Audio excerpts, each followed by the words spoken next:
All right. In the next part of the lecture, we are going to talk about the second derivative test. Let me just remind you that in Mathematics 1, you learned the so-called second derivative test, right? So it tells you that if you have a function of one variable, f, um, sorry, and you know that you found that f prime of a is 0, so which means that f is a stationary point. And if at the same time you computed f double prime of a, the second derivative, right? So if the second derivative is negative, then your point is a local maximum. And if the second derivative is positive, then your point is a local minimum. Right? So this is the second derivative test. Now, there isn't kind of an analogy in the multivariable calculus, so but it is fairly more complicated. So for the second derivative test in for functions of two variables, what you do is you find again second partial derivatives, and there are essentially three of them with respect to x twice, with respect to y twice, and with respect to x and then y. Right, and then you find that this quantity, the determinant of the Hessian matrix. Now, if the determinant is positive and the bottom left entry of the Hessian matrix is positive, then you will have a local minimum. If the determinant is still positive, so notice that for it to have a local minimum or local maximum, the determinant needs to be positive, right? But then if the bottom left entry is negative, then now you have a local maximum. But if the determinant is negative, then you have a saddle point. Okay, now, so basically the this quantity d is also called the discriminant, and at the same time it is the determinant of the Hessian matrix H. So maybe it is a bit hard to, well, I guess it takes some effort to memorize this rule. So maybe let me explain why this rule works. So but this explanation requires knowing a little bit of matrix algebra. So you need to know what eigenvalues are, right? So if you do not know eigenvalues, then just forget about my explanations, just don't mind them, and well, just memorize this second derivative test. If you do know what eigenvalues are, then you will probably appreciate my explanations, and they will help you to make more sense out of this second derivative test and to see how it can be applied for functions of three and more variables, right? So the true reason is again, so is in the eigenvalues, right? So what we really want is both eigenvalues to be positive or both eigenvalues to be negative, right? So let me explain. So we have this Hessian matrix, the matrix of second partial derivatives. So then we find its eigenvalues, let's say lambda 1 and lambda 2. So eigenvalues.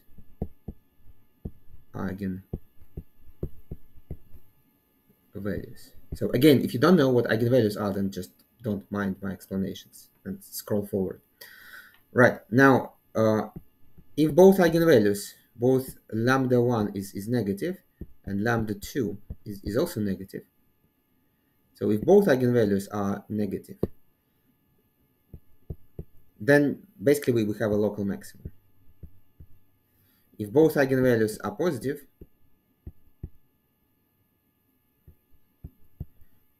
then we have a local minimum. So if one is positive, one is negative, then it's going to be a saddle point, right? Now, if you kind of how can you kind of move from eigenvalues themselves to this strangely looking second derivative test? Well, the thing about it is that the product of the eigenvalues, lambda 1 times lambda 2, is in fact the determinant of the matrix, right? So which is fxx times fyy minus fxy squared. Well, and the sum of the eigenvalues, lambda 1 plus lambda 2, is the trace of the Hessian matrix, so which is fxx plus fyy. All right, and now let us just think about the signs of the eigenvalues. So both eigenvalues are negative, right? So means that we have a local maximum. So for this to happen, the product has to be positive because the product of two negative numbers is positive. And for local minimum, same thing. So both are eigenvalues are positive, so the product is still positive. So in both cases, the product of the eigenvalues is positive, right? So which is why to have a local maximum or local minimum, the determinant should be positive. But now to distinguish between local maximum and local minimum, so we need to look at the sum of the eigenvalues. So if the sum of the eigenvalues is negative, it means that both of them are negative, and we have a local maximum. If the sum of the eigenvalues is positive, then we have a local minimum. And this is basically how this second derivative test works. All right. Now, the beauty of this approach with eigenvalues, of course, if you know what eigenvalues are, is that it can be easily generalized to three variables or to even n variables, right? So let me explain how it works with n variables, right? So yeah, in any case, if the determinant of the Hessian matrix is zero, it means that some of the eigenvalues are precisely zero, so the test gives no information. It is inconclusive, right? But suppose that you have a function of more than two variables. If you have a function of n variables, where n could be three or two or one. So we, in any case, we construct the Hessian matrix, and then we find its eigenvalues, lambda 1, lambda 2, and so on, lambda n. Now, if all eigenvalues, lambda 1, lambda 2, if all of them are negative, then we have a local maximum. If all the eigenvalues, lambda 1, lambda 2, and so on, lambda n are positive, then we have a local minimum. If some are positive, some are negative, then we have a saddle point. But that's basically it. So the only thing is that for three or more variables, we can't really extract the information about the signs of eigenvalues from the determinant of the matrix itself, right? So it's just easier to directly compute eigenvalues and, well, see whether they are positive or negative. But for two variables, it is kind of a special case. For two variables, we can figure out whether eigenvalues are positive or negative without actually computing it. And this is what our second derivative test tells us. But again, so I kind of find it easier to understand eigenvalues because I know what eigenvalues are, which is why kind of what I do, in fact, I always kind of have in mind. I mean, if I solve questions on determining types of critical points, then I kind of have this in mind, and I just try the Hessian matrix and think about eigenvalues. But if it is easier for you to memorize the second derivative test, then please go ahead and just memorize the second derivative test. All right, so the second derivative test as it is not applicable to functions of three or more variables. So what you need is eigenvalues, and this is what I just explained to you. So this is in my handwritten notes. All right, so now let's go back to our example. Classify all stationary points of this function. So, and recall that we have already computed that fx is the derivative of f with respect to x is minus 2x. The derivative of f with respect to y is 2y minus 4y cubed. We have also found that critical points are 0, 0, 0. Well, let me just write plus minus 1 over square root 2. Now, how can we compute the Hessian matrix and its determinant, right? So to do this, we need to find the second partial derivative with respect to x. It's just minus 2. Then we take fxy, so which means that we take this expression and differentiate it with respect to y, and the answer is 0. Now fyy is going to be 2 minus 12y squared. Right, so the Hessian matrix here. So let me write it here. So the Hessian matrix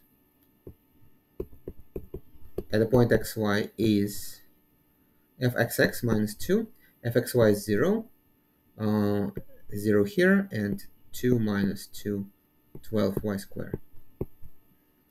Now, again, so when I work on this, I kind of find it easier to put it into the matrix form. So the Hessian matrix at the point 0, 0 is minus 2, 0, 0, and here y is 0, so it's 2.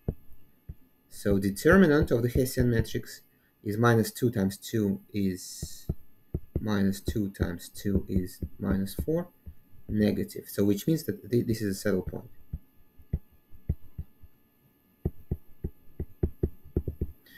Okay, so the Hessian matrix at the point 0 and, well, actually, at plus and minus 1 over square root 2 is going to be the same. So I'm going to just write plus minus 1 over square root 2. So what is it? Is minus 2, still the same, 0 here, 0 here. Well, and at the last position here, we have 2 minus 12 times y squared. So y squared, y is the square root of 1 over square root 2. So y squared is 1/2. So this is 2 minus 12 times 1/2 is 2 minus 6 is negative 4. All right, so here determinant of the Hessian matrix is negative 2 times negative 4, which is 8.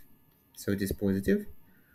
And this element is negative. And since this element is negative, we have a point of local maximum. Well, strictly speaking, if you use the element, if you kind of paid attention to my eigenvalues method, then you probably notice that what I mentioned is not this element, but the trace, the sum of these two. So the trace is negative 6 here. It is still negative, of course. Okay. All right. So I hope it makes sense. But an alternative to writing down the whole matrix each time is to just write the discriminant, well, which is the determinant of the Hessian matrix. So you can just write this. I kind of find it more convenient to write the whole matrix every time. But again, it's just me, right? So this is the discriminant, and then what you do is you just do it point by point. So you look at the point 0, 0, and then you look at the point 0 and plus minus 1 over square root 2, and here the discriminant is 8, here is negative 4. So this is how we can do it. All right, hope this is clear. So now let me go through one more example. So find the local minima and local maxima of this function, right? So again, so here we've got to derive everything from scratch, right? So to do this, we first find the partial derivative with respect to x. It is going to be what? 4x cubed minus 4y. Then partial derivative with respect to y. So fy is going to be 4y cubed minus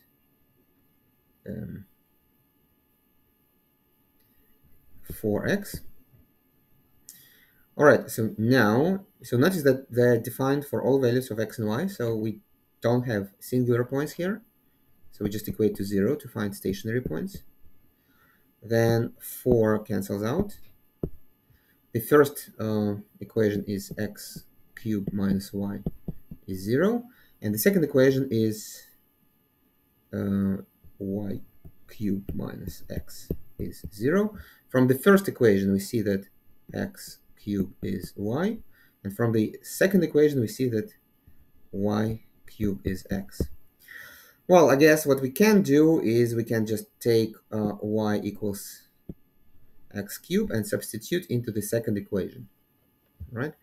So y is now x cubed, so the second equation becomes y, sorry, I am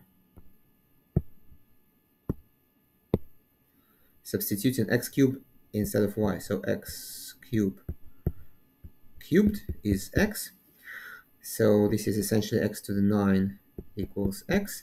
Now I'm going to move x to the left hand side, so this is going to be x to the 9 minus x is 0. Then I will factor out x times x to the 8 minus 1 is 0. Well, which essentially means that either x is 0 or x to the 8 is 1. Well, so which means that x can be 0, x can be negative 1, or x can be 1.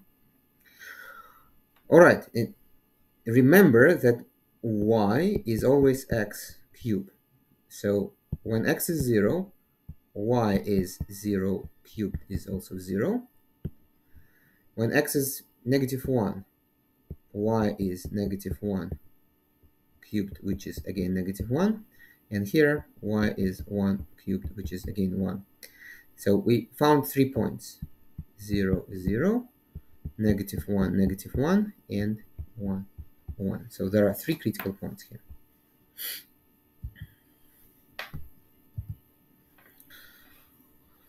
Okay.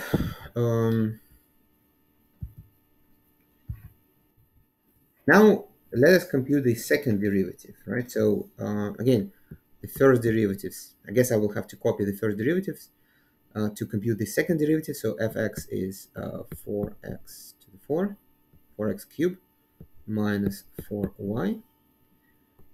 Fy is 4y cubed minus 4x. Okay, so now the second derivative with respect to x 2 times. So I need to take the expression for fx and differentiate it with respect to x again. So this is going to be 12x squared. Now fxy. So now I'm taking this and differentiating with respect to y. This is negative 4. And fyy is going to be, well, 12y squared. Right, so the Hessian matrix is going to be 12x squared, negative 4, negative 4, and 12y squared. So this is the Hessian matrix in general. Now, let us do the 3 critical points. So we have 3 critical points. So remember that the critical points are 0, 0, negative 1, negative 1, and 1, 1. All right, so at 0, 0, so the Hessian matrix at 0, 0 is, well, x is 0 and y is 0. So then 0 minus 4 minus 4, 0. So its determinant is negative. So 0, 0 is a saddle point. Okay, so now let's do negative 1, negative 1. So the Hessian matrix at negative 1, negative 1 is what? Is 12, negative 4, negative 4, 12. So its determinant is 12 squared is 144, minus negative 4 squared, so minus 16. Well, is 100. Well, I guess what is important is that it is positive. So the determinant is positive, and this entry in the top left is also positive. So which means that negative 1 is a point of local minimum. Okay, and the Hessian matrix at 1, 1 is going to be, well, as a matter of fact, it's just the same. It's 12, negative 4, negative 4, 12. And since it is the same as for negative 1, negative 1, the critical point is again a local minimum. Okay, so here there are three critical points, one saddle point and two local minima. All right, and here is the whole plan. So now in the printed solution, they do not write the Hessian matrix at each particular point, but again, so I kind of find it more convenient to write the Hessian matrix at each particular point and not just its determinant. Okay, so and that's it for the second derivative test. So please pause the lecture and do the quiz.